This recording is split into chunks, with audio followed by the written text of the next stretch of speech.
የሷ ወርድ ነው የመጣው። ኮምፕሊት አድርጉ በእናታቸው። አንድ ወጥተሽ የፈጠነ ግቢ ነው ያለው። የፈጠነ ነው አይደለ? ግን አሸናፊ ነኝ። አንድ ይቀርሻል። አንዱን ታሸንፊያለሽ። ለካ ቤታ ጋይስ ወደ አይደለም የምትነቅለው ጋይስ። እንደዚህ ነው ለካ ልጅቷን ተሳዳቢ ናት የምንለው። እንደዚህ ያሳበዷት የጌሙ ባህሪ ነው። የጌም ሲስተም የሚባል ነገር አለ። አሁን ለምሳሌ ስለ ጌም ከኔ ጋር እንጂ ብታወሪው የማንም ለማኝ እዚያ የሰበሰብሽው እዛ ኮሜንት ስር ችግሩን፣ ረሃቡን፣ ምናምኑን መጥቶ ስትረሱን የሚተፋ ጨለምተኛ አይደለም። ገባሽ? እኔ ነኝ ጌም የማጫወትሽ ያለሁት።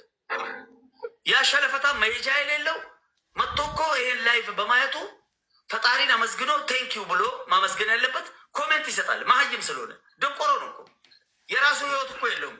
ሽንታ ዋርኒንግ ነው የሰጠው። የፈጠነ ወተሽ ግቢ ነው ዋርኒንጉን አሁን ይለቁ።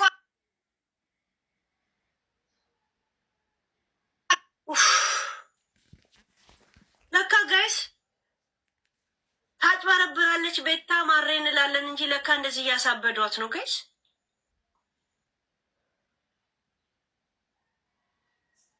ለነገሩ ሁለት ተሰጥቶኛል እኮ ከዚህ ጋር የቀድሞ አንድ አለ፣ ይሄ አንድ አለ።